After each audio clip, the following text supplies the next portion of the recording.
The book of Exodus.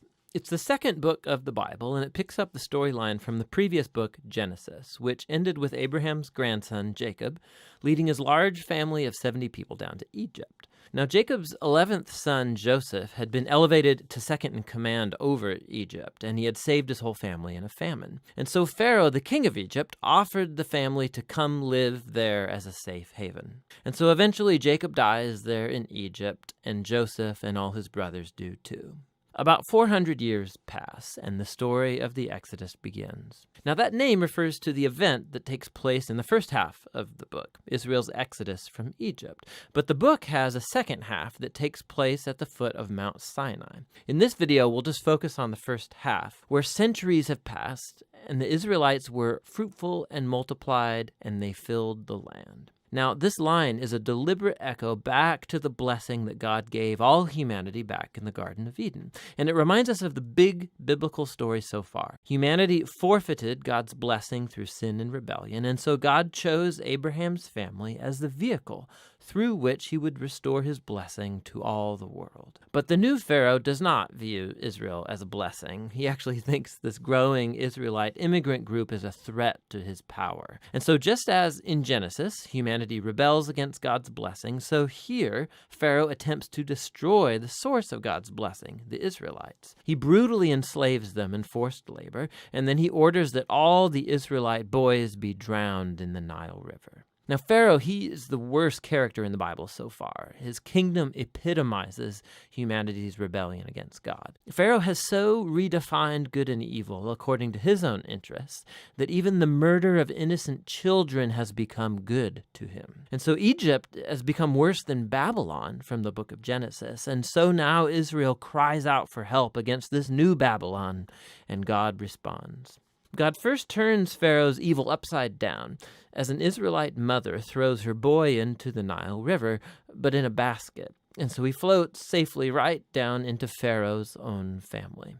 He's named Moses, and he grows up to eventually become the man that God will use to defeat Pharaoh's evil. In the famous story of the burning bush, God appears to Moses and commissions him to go to Pharaoh and order him to release the Israelites. And God says that he knows Pharaoh will resist, and so he will bring his judgment on Egypt in the form of plagues. Then God also says that he will harden Pharaoh's heart. And so we're introduced into the next main part of the story, the confrontation between God and Pharaoh. Now, what does this mean that God says he'll harden Pharaoh's heart? It's super important to read this section of the story really closely and in sequence. In Moses and Pharaoh's first encounter, we're told simply that Pharaoh's heart grew hard. There's no implication that God did anything.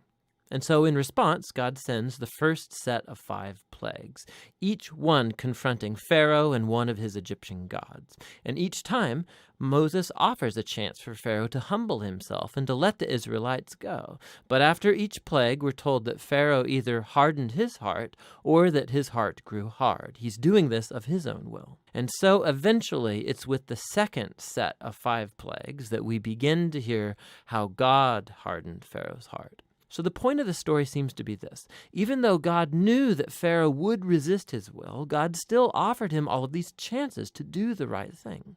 But eventually, Pharaoh's evil reaches a point of no return. I mean, even his own advisors think that he has lost his mind. And it's at that point that God takes over and bends Pharaoh's evil towards his own redemptive purposes. God lures Pharaoh into his own destruction as he saves his people, which is what happens next. With the final plague, it's the night of Passover, and God turns the tables on Pharaoh.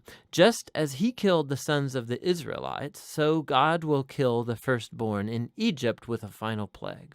But unlike Pharaoh, God provides a means of escape through the blood of the Lamb.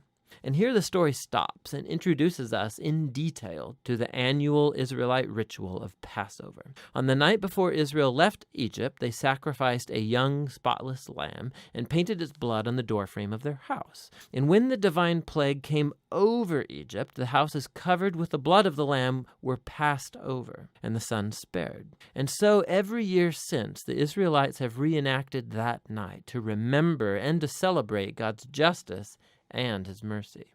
But Pharaoh, because of his pride and rebellion, he loses his own son, and he's compelled to finally let the Israelites go free. And so the Israelite slaves make their exodus from Egypt. But no sooner do they leave that Pharaoh changes his mind, and he gathers his army and chases after the Israelites for a final showdown. As the Israelites pass through the waters of the sea safely, Pharaoh charges towards his own destruction. The Exodus story concludes with the first song of praise in the Bible. It's called the Song of the Sea. And the final line declares that the Lord reigns as king. And then the song retells in poetry what the story of God's kingdom is all about. It's about how God is on a mission to confront evil in his world and to redeem those who are enslaved to evil. God is going to bring his people into the promised land where his divine presence will live among them. This story is what it looks like when God becomes king over his people. So after the Israelites sing their song, the story takes a sharp turn. The Israelites, they're trekking through the wilderness on their way to Mount Sinai, and they're hungry, they're thirsty, and they start criticizing Moses and God for even rescuing them. They say they long for the good old days in Egypt. I mean, it's crazy. So God graciously provides food and water for Israel in the wilderness, but these stories, they cast a dark shadow. And we begin to wonder, could it be that Israel's heart is just as hard as Pharaoh's? We shall see. But for now, that's the first half of the book of Exodus.